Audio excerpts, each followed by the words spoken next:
अब ऐसा करेंगे तो आपको लगता नहीं डी को एड़ा बना रहे लोग?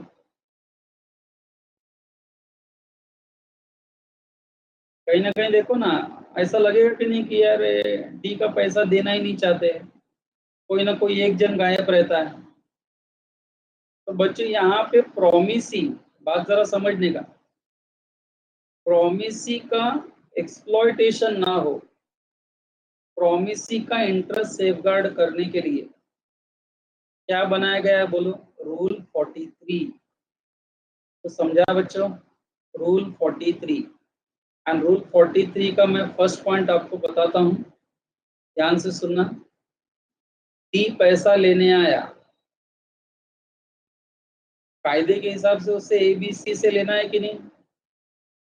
लेकिन 43 क्या कहता है, सेक्शन 43 कि प्रोमिसी डी तीनों को पकड़कर या तीनों में से किसी एक को भी पकड़कर अपना पूरा पैसा उससे ले सकता है। बच्चों मैंने क्या बोला, सुना?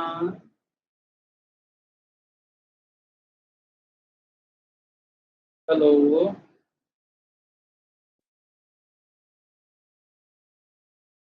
मैंने क्या बोला, सुना सब लोगों ने? हाँ।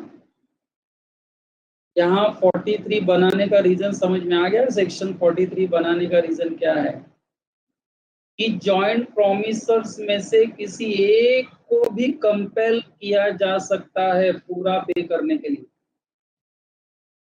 डी आके ए का कॉलर पकड़ेगा, बोलेगा निकाल 60,000 रुपया।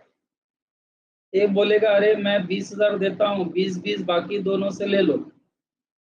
तो डी बोलेगा तू ले लेना, तू 60,000 निकाल, मुझे 60,000 चाहिए तेरे से। तुम तीनों जॉइंट प्रोमिसर्स हो, तुम अपना समझ लो बाद में, मैं बार बार सबके पीछे भागूंगा नहीं पैसे के लिए। तो ये पावर प्रोमिसी को कौन सा सेक्शन दे रहा है कि he can compel any one of the joint promisor and recover his whole amount? Section 43 कितना स्ट्रॉन्ग सेक्शन है देखो बच्चों। ये कहीं ना कहीं बच्चों प्रोमिसी का इंटरेस्ट सेफगार्ड करने के लिए आया है। नहीं तो जॉइंट प्रोमिसर से एड़े बना देंगे सबको, फिर ऐसे पैसा लेते बोलेंगे वो नहीं है, गांव गया है, वो आएगा तब आओ पैसा लेने के लिए। सामने वाला हैरान हो जाएगा। Okay with everyone? अब यहाँ पर मैं, वैसे आगे है वो पॉइंट, लेकिन हितेन का डाउट सॉल्व करना चाहूंगा। हितेन आप ही आंसर दे दो, अगर ए बी सी में से सी इंसॉल्वेंट हो जाता है, पैसा देने की स्थिति में नहीं है,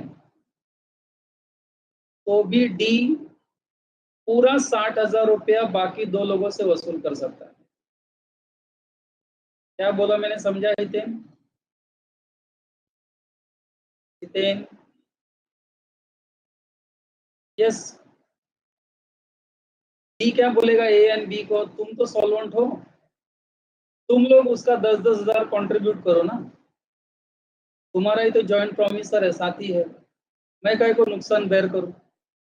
यू आर अ जॉइंट प्रोमिसर्स, मुझे पूरा 60,000 चाहिए, कोई इंसॉल्वेंट होता है उससे मुझे क्या, बरोबर है? तो बच्चों ये काफी इंपॉर्टेंट है सेक्शन 43। ये तो मैं अभी आपको धीरे धीरे आइडिया दे रहा हूँ, but this section is going to be a very very important. And आप समझ ही गए होंगे यहाँ पर कि ये सेक्शन किसके फायदे के लिए बनाया है, टाइप करो, किसके फायदे के लिए बनाया है?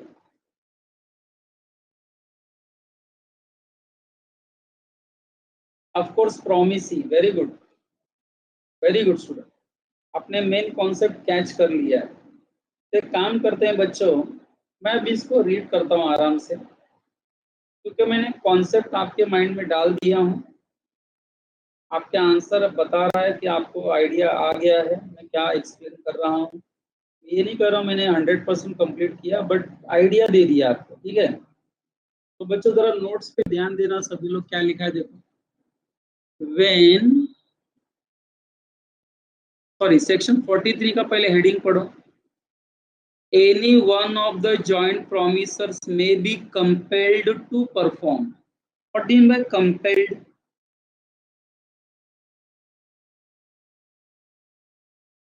जितने भी जॉइंट प्रोमिसर्स है उसमें किसी एक को कंपेल किया जा सकता है to perform what, part of the contract या होल कॉन्ट्रैक्ट?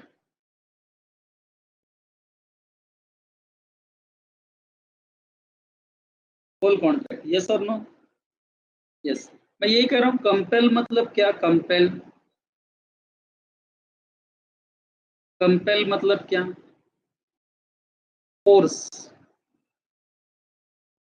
फोर्स करना। डी, ए, बी एंड सी में से किसी को भी फोर्स करके पैसा ले सकता है, ठीक है? देखो, when two or more persons make joint promise, the promisee may, in the absence of express agreement to the contrary, compel any one or more, तीनों में से किसी एक को या तीनों में से दोनों को, one or more of such joint promises to perform the whole of the promise, part of the promise नहीं, whole of the promise। D ने तीनों को कितना लोन दिया था? 60,000, 60,000। तो डी 60,000 वसूल करेगा, चाहे एक से चाहे दो से, पूरा अमाउंट रिकवर कर सकता है। ओके, अब बच्चों मेरा क्वेश्चन क्या है, जरा और ध्यान से सुनो। मान लो डी ने ए को पकड़ा, हाँ, बोला चल पैसे निकाल, या उसको बोला मैं शाम को आता हूं, मुझे 60,000 चाहिए। तो अब ए क्या करेगा, कोई बताएगा? तो शाम को 60,000 देने हैं, तो ए क्या कर सकता है, कोई बताएगा इसमें? ए के पास अब ए क्या करेगा, उसको मालूम है अभी शाम को डी आने वाला है पैसा लेने के लिए, तो ए क्या करेगा?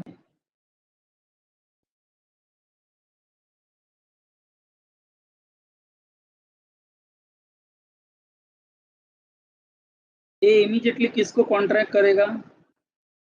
बी एंड सी को बोलेंगे वो लोग, ए बी एंड सी को बुलाया, अरे जल्दी यार पैसा तुम्हारा 60,000 हम लोगों ने मिल के लिया था, यूज किया, बी तुम 20,000 लेके आओ, सी तुम 20,000 लेके आओ, 20,000 मैं मेरा डाल के 60,000 उसको पे करता हूँ। तो बच्चों अगर डी ने ए को पकड़ा, तो ए को राइट है कि वो बाकी लोगों से उनका कंट्रीब्यूशन लेकर उसको पे कर सकता है, और कंट्रीब्यूशन नहीं मिलेगा तो खुद पे कर दो, बाद में उनसे ले लेना, बरोबर है? तो ये मतलब है बच्चों, 60,000 लिया था तो पर शेयर कितना आ रहा है? 20,000। तो बी से 20,000 लेगा, सी से लेगा, 40 हो गया, एंड 20,000 अपना शेयर, 60,000 मिला के डी को दे देगा। तो बच्चों नेक्स्ट पॉइंट पढ़ो, क्या लिखा है हेडिंग? ईच प्रॉमिसर में compel contribution. Each of the two or more joint promisors may compel, force every other joint promisor to contribute equally with himself to the performance of the promise unless contrary intention appears from the contract. Okay, ये मैं sentence बताता हूं आपको थोड़ी देर में, next line पढ़ के फिर बताता हूं। In other words, if one of the joint promisor is made to perform the whole contract,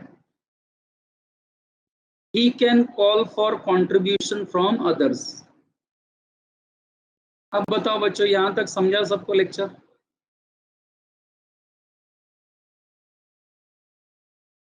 यहां तक सबको समझ में आ गया? रिस्पांस देते चलो।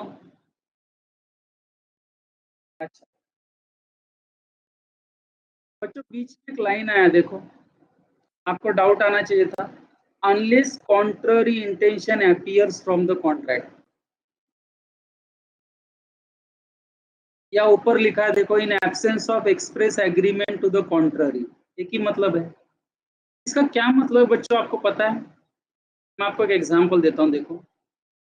ए, बी एंड सी ने 60,000 रुपीज लोन लिया डी से, एंड उसको पे करने का प्रॉमिस किया।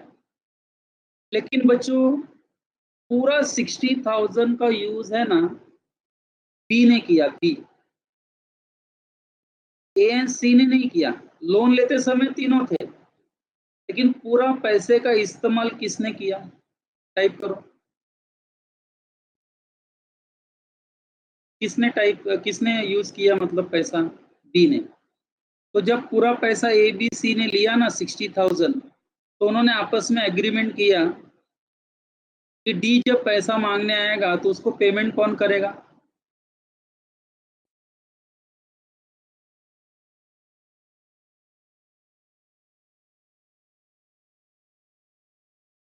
बी करेगा। अब बी ए को बोलेगा क्या 20,000 ला, सी तू तेरा 20,000 लिया। Can he called other joint promisor to contribute in this case? Not possible. कि पूरा पैसा भैया तुमने यूज किया है तो तुम ही दे दो, खत्म करो मैटर। तो बच्चों ये भी पॉसिबल है कि नहीं एग्जाम्पल? तो बच्चों यही वो, unless contrary intention appears from the contract, इसका मतलब भी वही है कि जनरली हम मानते हैं कि एक को पकड़ा तो वो व्यक्ति बाकी लोगों से उसका कंट्रीब्यूशन मांग सकता है। लेकिन बच्चों ऐसा भी केस आ सकता है जहां वो कंट्रीब्यूशन नहीं भी मांगेगा, क्योंकि उसने ही तो पूरा यूज किया है पैसा।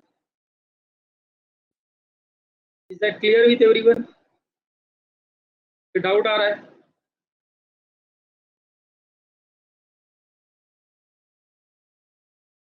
Okay, so let us continue. Next point क्या लिखा है देखो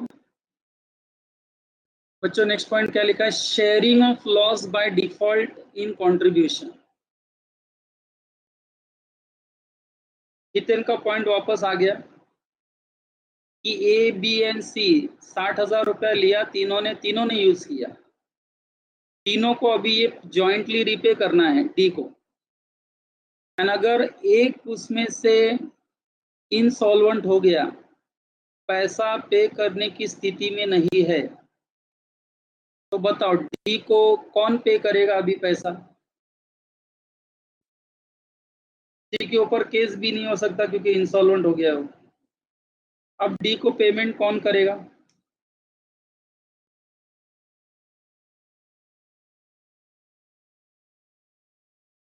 टाइप करो।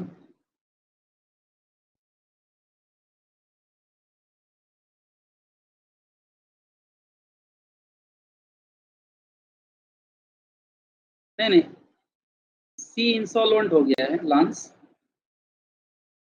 तो अब डी को पेमेंट कौन करेगा? A and B. कौन? A and B. कितना? 60,000 अपना अपना 20,000, या पूरा, सॉरी 40,000 या 60,000? कितना पे करेंगे डी को दोनों?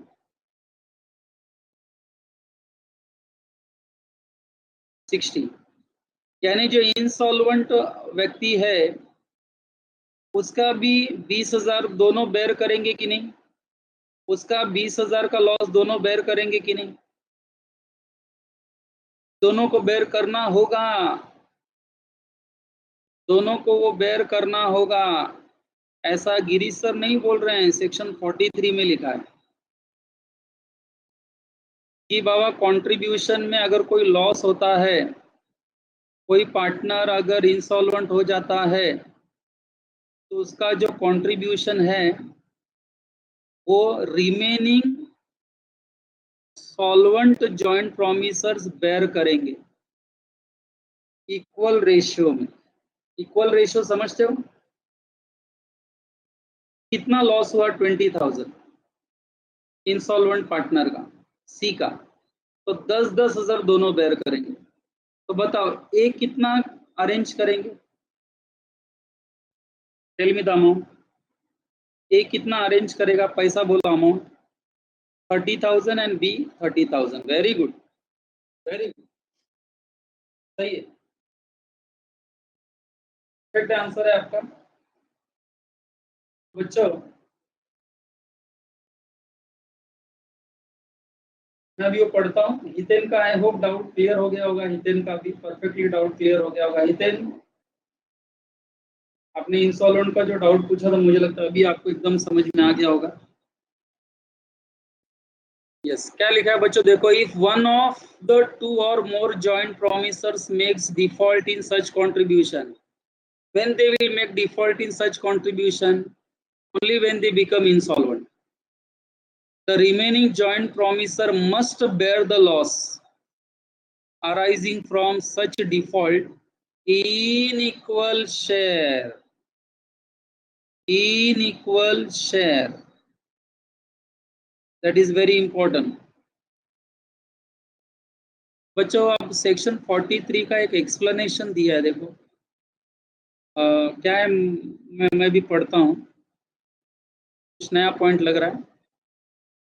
क्या लिखा है देखो बच्चों, nothing in this section shall prevent a surety for recovering from his principal payments made by surety on behalf of principal or entitle the principal to recover anything from surety on account of payment made by the principal.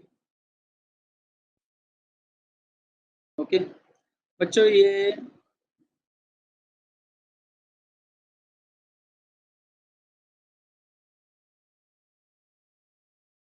जो point है, explanation दिया है, it's not section 43। Section 43 के लिए एक additional explanation है, बरोबर है बच्चों। मैं इसको आपको एक शॉर्टकट में समझाता हूँ, आप इसको मुझे बताना क्लियर हुआ कि नहीं। बच्चों, मेरे एग्जाम्पल में कौन इंसॉल्वेंट हुआ था, कौन सा जॉइंट प्रोमिसर इंसॉल्वेंट हुआ था? तो उसका 20,000 किसने रिपे किया, आधा आधा?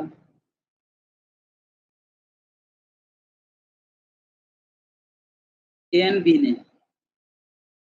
अब मेरा क्वेश्चन ये है कि अभी तो सी की स्थिति नहीं है पैसा देने की, इसलिए बाकी दो लोगों ने उसका पेमेंट पे कर दिया कि नहीं, उसका जो भी है लॉस बेयर कर लिया कि नहीं?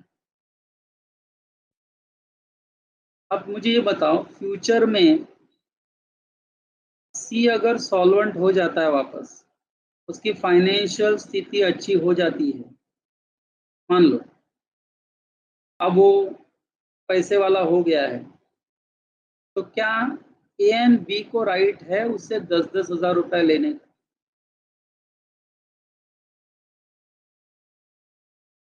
हाँ या ना?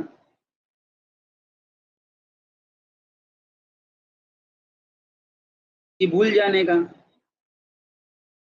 नहीं ना बच्चों, this is explanation to section 43। तो समझा मैं क्या बोल रहा हूँ, एक्सप्लेनेशन क्या कहना चाह रहा हूँ बच्चों? ये एग्जाम्पल से ही समझेगा, अदरवाइज लैंग्वेज टफ है यहाँ।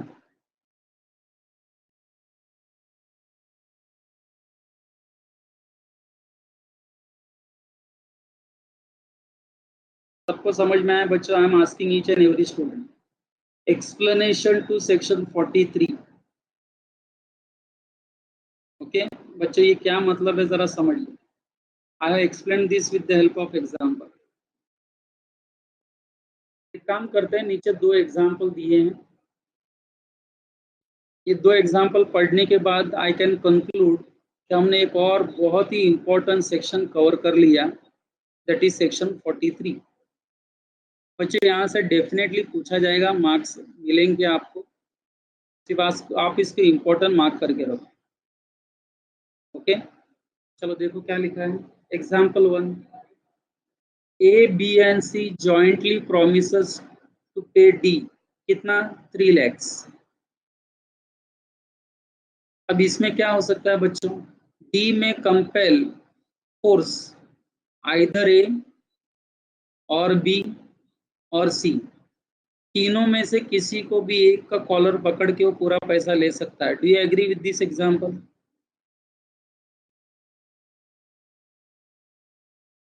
यस। तो सेक्शन 43 का ये मेन पॉइंट है। मैंने पूछा भी था ये किसके बेनिफिट के लिए, तो प्रोमिसी के बेनिफिट के लिए आपने बता दिया था। तो एग्जाम्पल 1 में मुझे नहीं लगता कोई डाउट पूछना चाहिए। ओके, अब नेक्स्ट एग्जाम्पल पढ़ रहा हूँ बच्चों, देखो जरा वो क्या लिखा है। A, B and C are under joint promise to pay D, कितना बोलो, 3 lakhs। ऊपर वाला ही एग्जाम्पल है। C is unable to pay anything. C क्या है बच्चों, वो अनेबल है। पढ़ाई के लिए मेहनत तो सब करते हैं, लेकिन स्मार्ट स्टडी कौन करता है? प्री एग्जाम ऐप के साथ बनाइए अपनी तैयारी super smart. Pre exam app देता है वाइड रेंज के एग्जाम्स की तैयारी, जैसे JEE, NEET, CAT, CA foundation, CS CET, banking, railway, SSC, MBA entrance, SYJC, com, TYB com और भी बहुत कुछ। Chapter wise tests and mock tests, detailed performance analysis, और अब तैयारी होगी एकदम परफेक्ट। कहीं भी कभी भी पढ़ाई करें। और एक विशाल क्वेश्चन बैंक आपकी तैयारी को बनाए आसान। इंस्टेंट इवैल्यूएशन से तुरंत जानिए अपनी परफॉर्मेंस और पाएं पर्सनलाइज्ड फीडबैक। तो अब देरी किस बात की? प्री एग्जाम ऐप डाउनलोड करें और अपने नाम से रजिस्टर्ड करें और एक विशाल क्वेश्चन बैंक बिल्कुल फ्री और अपनी सफलता की कहानी लिखें। लिंक डिस्क्रिप्शन में है।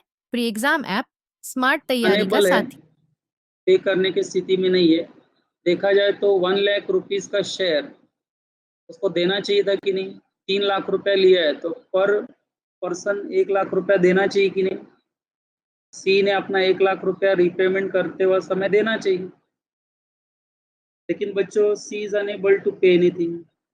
अब क्या हुआ देखो, A is compelled to pay the whole amount and D ने किसको पकड़ा पैसे के लिए, जल्दी बोलो।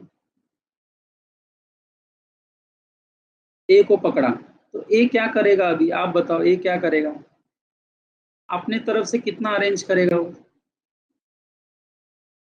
ए अपने तरफ से कितना अरेंज करेगा।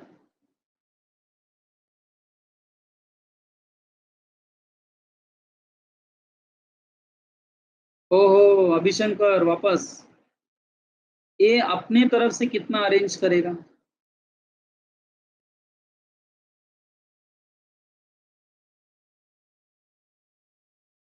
चलो उसका शेयर कितना, ए का। अभिशंकर यू राइट, उसको 3 लाख देना है। I agree with you dear. Oh 2 lakhs। ओहो Divanshu 2 lakhs। Are you sure you are giving me correct answer. अरे बाबा, तीनों को 1-1 लाख रुपया देना है। तीनों को 1-1 लाख रुपए देना है, ए बी सी को। सी नहीं दे सकता, डी ने ए को पकड़ा कि मुझे पूरा दे दो, तो ये क्या करेगा, खुद का 1 लाख, उसमें बी को बोलेगा 1 लाख तू दे, 2 lakhs हुआ, एंड सी का 1 लाख, दोनों शेयर करेंगे। यानी दोनों को ए को कितना अरेंज करना है, 1.5 lakhs, यानी कि 1.5 लाख रुपया। एंड ए 1.5 लाख रुपया खुद अरेंज करेगा एंड 1.5 लाख रुपया किससे मांगेगा।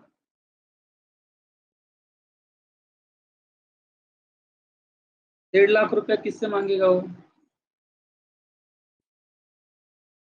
बी से। बच्चों जिन्होंने भी ऊपर रॉन्ग, अभिशंकर ने बाद में एकदम करेक्ट आंसर दिया। मैं सबसे पूछना चाहूंगा, आपको समझ में आ रहा है बच्चों ये मैं क्या रीड किया अभी। एग्जाम्पल नंबर 2, ए को पकड़ा, बात सही है, डी ने ए को पकड़ा कि निकाल 3 लाख रुपया। अब ए को पता है C is unable to make the payment, यानी सी का भी लॉस बेयर करना है दोनों को। ए ने क्या किया, 1.5 लाख रुपया खुद अरेंज किया, 1 लाख रुपया खुद का एंड सी का शेयर आधा, एंड बी से भी 1.5 लाख रुपया बोला अरेंज करने को, एंड टोटल मिला के 3 लाख रुपया डी को दे दिया। बोलो सबको समझ में आया क्या। शुरुआती जो मिस्टेक्स की है डजंट मैटर बच्चों, बाद में क्लियर तो हुआ ना। तो बच्चों इससे क्या कंफर्म हो रहा है, देखो क्या लिखा है, we thus observe that effect of section 43 is to make the liability in the event of joint contract both joint and several. Underline both joint and several. बच्चों मैं आपसे पूछना चाहता हूं, मुझे लग रहा है कि SYJC में OCF में आपने पढ़ा होगा. What do you mean by joint and several? Anyone? Wrong answer चलेगा.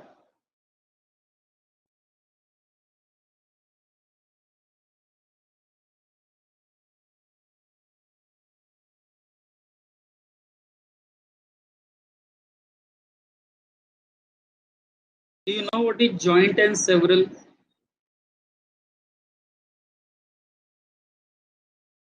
Shall I explain it? क्या आप टाइप कर रहे हो? चलो मैं जॉइंट प्रोमिसेस कितने हैं मेरे एग्जांपल में?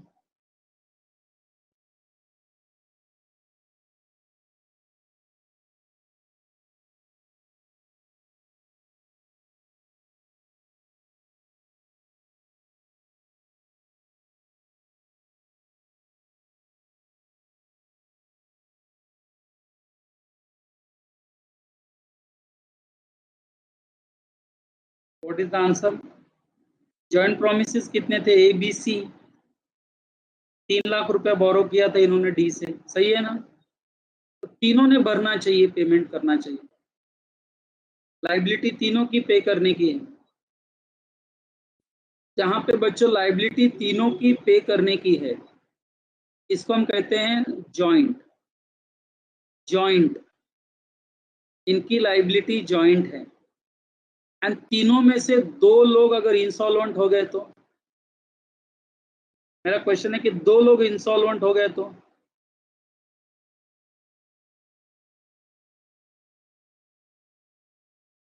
पूरा पैसा एक को पे करना पड़ेगा. यानी पूरा पैसा पे करने की जिम्मेदारी एक पर भी आ सकती है. That is several. सेवरल मतलब इंडिविजुअल, अलग. तो बच्चों जॉइंट प्रोमिसर्स की लाइबिलिटी कैसे होती है? Joint and several. अब समझ में आया वर्ड? तीनों हैं तो तीनों पे करेंगे, नहीं तो तीनों के जगह पे कोई एक पे करेगा. Joint and several. In so far as the promisee may, in absence of contract to the contrary, compel any one or more of the joint promisor to perform क्या? Whole of the promise. बच्चों ये read कर लेने से I have completed section 43. Section 43 क्या कहता है? कुछ अलग एंगल था बच्चों. मैं 30 सेकेंड्स दे रहा हूं आपको. If you have any doubt, 42 में तो डाउट होगा नहीं क्योंकि इट वाज क्वाइट इजी. 43 से मैंने कहा कुछ इंपॉर्टेंट शुरू हो गया. डाउट है तो यस लिख के डाउट टाइप करो, नहीं है तो नो लिख के आगे बढ़ते हैं. फिर बट रिस्पॉन्स दो जरा 30 seconds.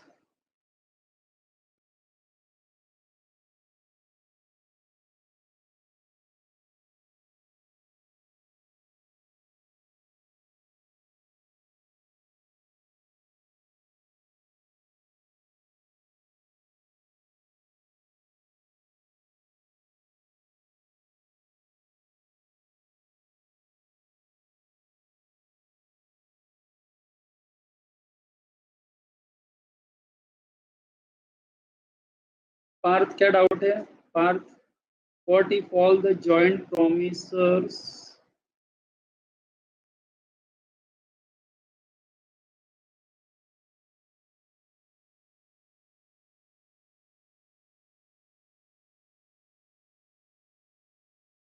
Parth, are you typing? I think it's incomplete. I'm not getting your question. What if all the joint promisers? इतना ही टाइप किया आपने. पार्थ,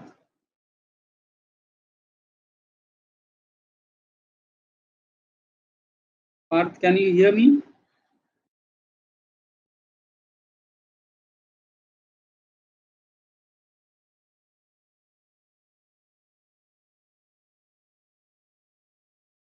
Okay.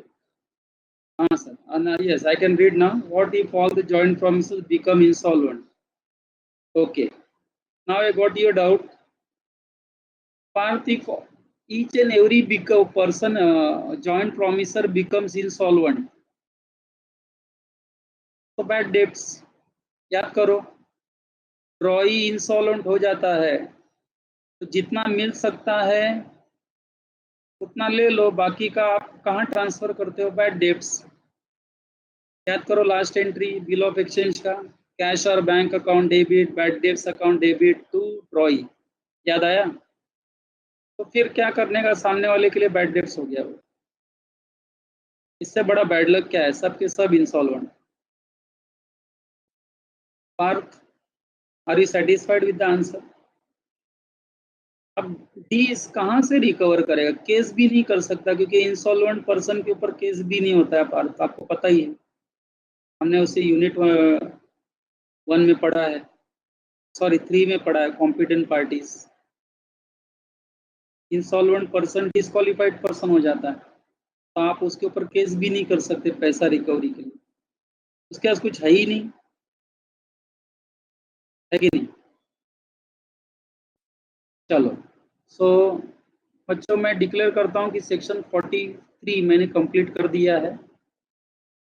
आपको जो डाउट पूछना था आपने पूछ लिया है। नाउ बच्चों, this last point we are discussing today, that is effect of release of one joint promiser.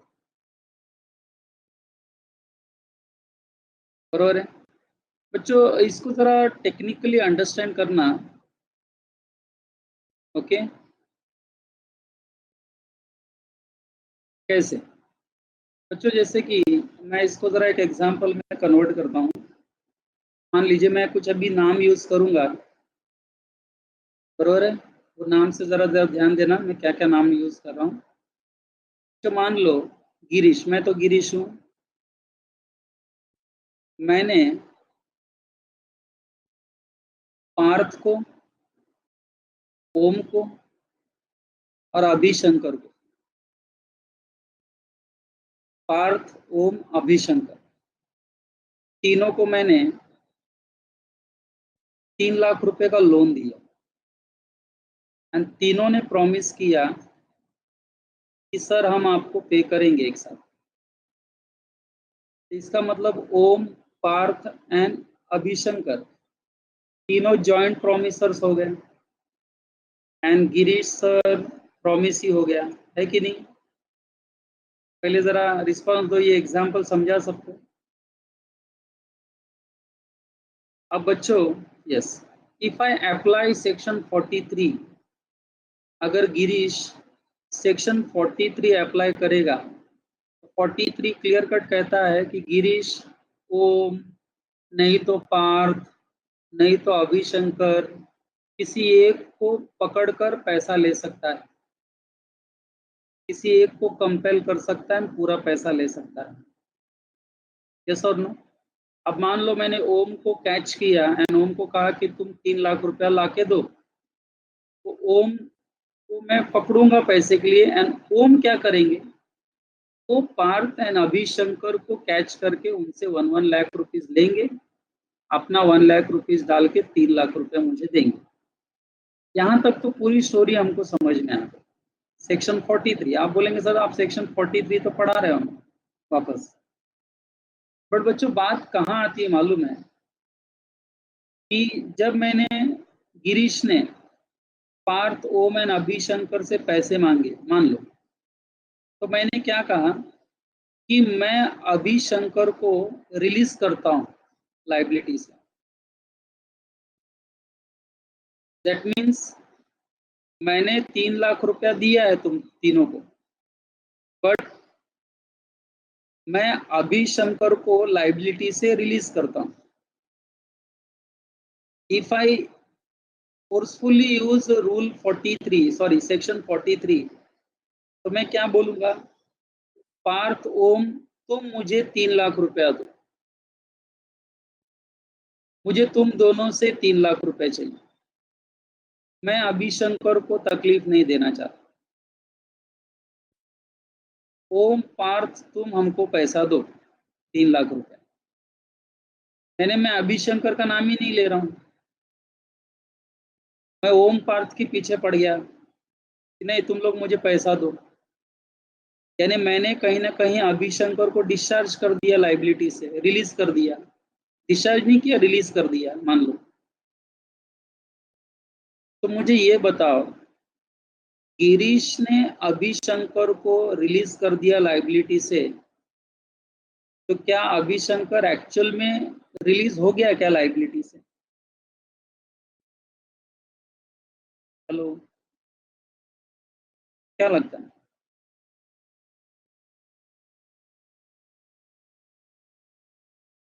नहीं, पार्थ एंड ओम क्या बोलेंगे, पार्थ एंड ओम क्या बोलेंगे, ये देखो अभिशंकर, तुमको गिरीश सर ने भले ही लाइबिलिटी से रिलीज कर दिया हो, बट हमारी लाइबिलिटी से तुम रिलीज नहीं होंगे ना।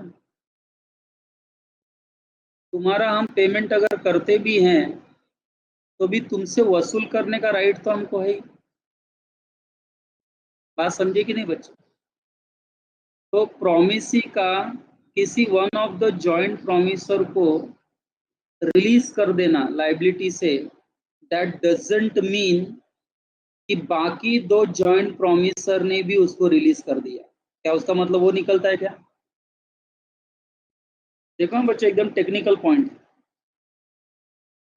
गिरीश ने अभिशंकर को रिलीज किया, इसका मतलब क्या ओम एंड पार्थ ने भी रिलीज कर दिया क्या ओम को, अभिशंकर को? नहीं, वो लोग दोनों छोड़ेंगे नहीं उसको, सीधा बोलेंगे कि Abhishankar you bring your contribution, we have to pay to Girish sir.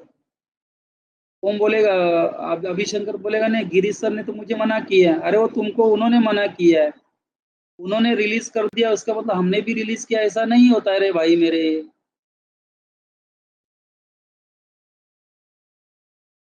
तो अभिशंकर डाउट क्या, मैंने फिर भी मना किया तो अभिशंकर अगर तुमने मना कर दिया एंड तुम्हारा पैसा अगर ओम एंड पार्थ ने पे किया, जो तुमको पे करना चाहिए था लेकिन उन्होंने पे किया, एंड बाद में तुमने मना कर दिया उनको देने से, तो तुम्हारे ऊपर वो दोनों केस करेंगे। अभिशंकर कुछ समझा? गिरीश तो हट गया अपना पैसा लेके, गिरीश की स्टोरी खत्म, लेकिन वो दोनों नहीं छोड़ेंगे ना। वो दोनों बोलेंगे कि हमने तेरा पैसा पे कर दिया, सेक्शन 43 के हिसाब से हमने पूरा देना था उनको, हमने दे दिया। अभिशंकर तुम्हारा शेयर भी हमने पे किया, चलो अभी निकालो पैसा। वो अभिशंकर बोलेगा नहीं मैं नहीं दूंगा, तो ये दोनों उसके ऊपर केस कर देंगे कोर्ट में, एंड ये केस वैलिड होगा, एंड कोर्ट अभिशंकर को डायरेक्शन देगा, चलो तुम आधा आधा पैसा निकाल के दोनों को दो, तो दोनों ने तुम्हारा पैसा पे किया। तो समझ में आ रहा है बच्चों? तो बच्चे एक काम करते हैं, मुझे जो सेक्शन 44 आपको पढ़ाना है ना, वो मैं रीड करता हूँ, बट पहले मैं चाहूंगा कि आप लोग को एग्जाम्पल पढ़ो उसके अंदर का, देखो एग्जाम्पल पढ़ो, पहले क्या लिखा है पढ़ो। ए बी एंड सी, उसके ऊपर की थ्योरी मत पढ़ो, 4 लाइन वो मैं अभी पढ़ता हूँ थोड़ी देर में। पहले आप एग्जाम्पल को कवर कर लेंगे ना बच्चों, तो आपको आइडिया आ जाएगी। A B and C jointly promise to pay 9 lakhs to D. A B C ने जॉइंटली प्रॉमिस किया है 9 लाख रुपया देने का डी को। D released A from liability. बच्चों क्या लिखा है देखो, जैसे कि गिरीश ने अभिशंकर को रिलीज कर दिया फ्रॉम लाइबिलिटी, वैसे डी ने ए को रिलीज कर दिया from the liability. In this case the release of, क्या लिखा है देखो बच्चों, release of A does not discharge B and C from their liability। बच्चों एक और पॉइंट यहाँ निकलता है, मैंने अभिशंकर को रिलीज कर दिया, from liability of paying the money, तो क्या मैंने ओम एंड पार्थ को भी रिलीज कर दिया? क्या एक को रिलीज कर दिया तो क्या बाकी लोगों को भी रिलीज कर दिया क्या मैंने? नहीं। इसका मतलब I have the right to demand money from other two, ये एक मीनिंग निकलता है। यस और नो स्टूडेंट? ओके, ये एक मतलब निकलता है। एंड एक और लाइन देखो, they remain liable to pay the entire, underline बच्चों, entire, they remain liable to pay entire amount of rupees 9 lakhs to D। कौन कौन लाइबल है? बी एंड सी, क्योंकि ए को तो रिलीज कर दिया। And although A is not liable to pay to D, but he remains liable to pay B and C, that is he is liable to make contribution to other joint promisors। मैं सभी बच्चों को request करूंगा 1 minute लेकर example वापस पढ़ो। And अगर सबको मेरा ये एग्जाम्पल समझ में आ गया तो यस टाइप करो।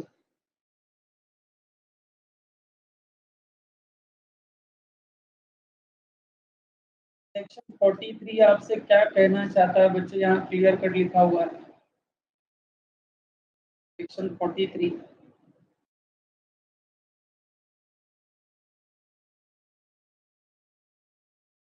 चलो यस नो में टाइप करो, समझाया तो यस, नहीं तो नो।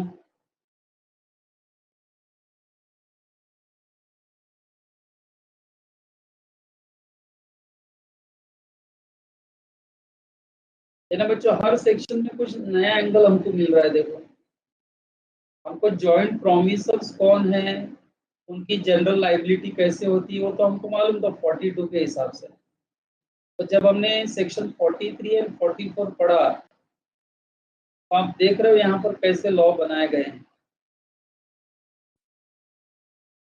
ओके, दो बातें हैं। मैंने अभिशंकर को रिलीज किया पेमेंट से, इसका मतलब मैंने ओम एंड पार्थ को भी रिलीज किया ऐसा नहीं। मैं उन दोनों से पूरा पैसा डिमांड कर सकता हूँ। ओके, अभिशंकर को मैंने रिलीज किया है, बट अभिशंकर की रिस्पॉन्सिबिलिटी अभी भी कंटिन्यूएशन में है। वो दोनों नहीं छोड़ेंगे अभिशंकर को, वो पैसा लेके रहेंगे। क्या डाउट है? बट ये बट ये सिर्फ जी ने पार्थ एंड ओम को ही अमाउंट मांगा है, बोला है कि अभिशंकर को अब नहीं चाहिए, तो फिर अभिशंकर बिल। बच्चों यही तो पॉइंट है। या तो जी क्या करे, दिशा ध्यान से सुनिए, या तो जी 3 लाख रुपए की बजाय 2 लाख रुपए ही मांगे, तो समझा दिशा? अगर वो 2 लाख रुपए ही मांगता है, इसका मतलब वो अभिशंकर का 1 लाख रुपया वेव ऑफ कर रहा है, वेव ऑफ कर रहा है वो।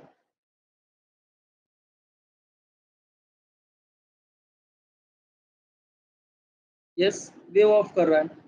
लेकिन अगर मैं अभिशंकर को डिस्चार्ज करता हूँ, लेकिन पूरा पैसा बाकी 2 लोगों से मांगता हूँ, पूरा पैसा पूरा, तो आपको लगता नहीं दिशा वो बाकी ओम एंड पार्थ अभिशंकर से उसका शेयर मांगेंगे?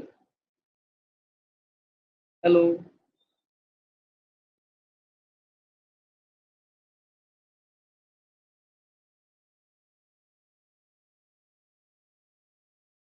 दिशा आंसर समझ में आ रहा है सबको? हाँ, आपके हिसाब से अभिशंकर कब पैसा नहीं देगा?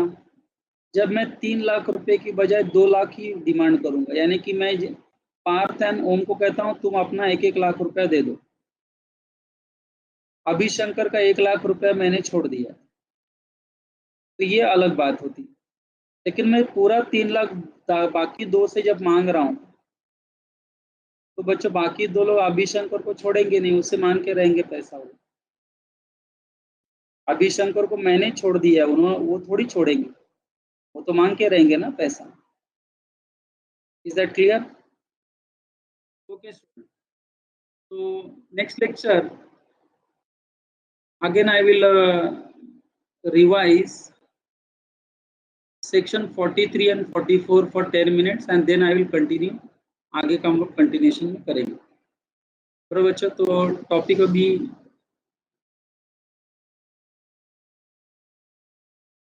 बड़ा टॉपिक ये भी है, but we'll try to complete. So that's for all today's lecture. Thank you, students.